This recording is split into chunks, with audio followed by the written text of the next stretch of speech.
বাইরে এইখানে যারা উপস্থিত আছেন তাদের সবাইকে ভাইরামা বিএনপি থানায় উপজেলা নেতৃবৃন্দ আছেন।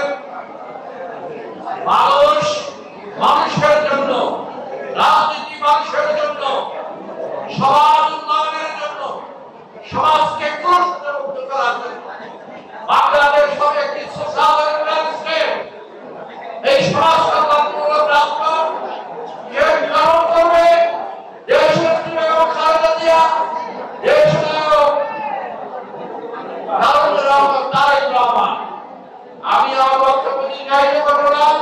হিন্দু মুসলিম ভাই ভাই ধানের শীষে ভোট চাই। আজকে আমরা বলতে চাই, আজকে আমরা বিএনপি ভারপ্রাপ্ত চেয়ারম্যান জনাব তারেক রহমান ইতিমধ্যে ঘোষণা করেছেন অন্য কোনো দেশের গোলামি নয়, সবার আগে বাংলাদেশ। আমরা বাংলাদেশের রক্ষা করার জন্য সবসময় প্রস্তুত রয়েছি।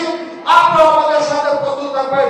সম্মানিত নেতৃবৃন্দ, আগামী দিন জাতীয় সংসদ নির্বাচন, এই নির্বাচনে আমাদের নেত্রী খালেদা খান মাদারীপুর 2 আসন থেকে মনোনয়ন প্রত্যাশী।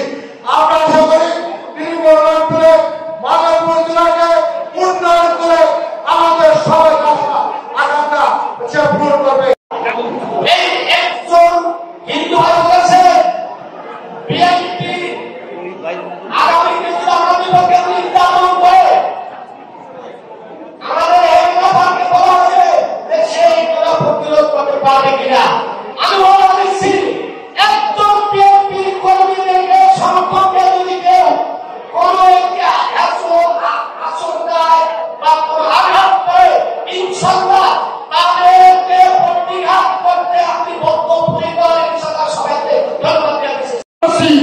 আমি সেই আন্তরিক খানের সম্পর্কে একটা বলবো, 40 বছরের রাজনীতিতে আন্তরিক খান এই রাজনীতি থেকে কখনো 40 পয়সাও দেন না। রাজনীতিকে আন্তরিক খান দিয়ে গেছেন। আমরা ঠিক করতে বলতে পারি তিনি সদন খানের মতো আঙুল ফেলে করা শুনলাই সার্বিক খালি আমার হাজার কোটি টাকার মালিক শুনলাই সারা বাংলাদেশে মহিলাদের নেতৃত্ব দিচ্ছে। আমার রাজনীতি 35 বছরে এত সৎ সাহসী লোক আমি দেখিনি। আপনাদের কাছে একটা বার্তা দিয়ে যাচ্ছি, মাদারীপুর জেলায় একটি সৎ সাহসী নেত্রী খালেদা খান, যিনি মানুষের পাশে এসে দিয়ে যান, কখনোই নিয়ে যাননি, কখনোই নিয়ে যাননি। আপনারা যেভাবে বক্তব্য দিয়েছেন কলমবাড়ি লোকজন, আপনারা যেভাবে কথা রেখেছেন, যেভাবে ভোট দিবেন বলেছেন, আপনারা যদি এই কথা রাখেন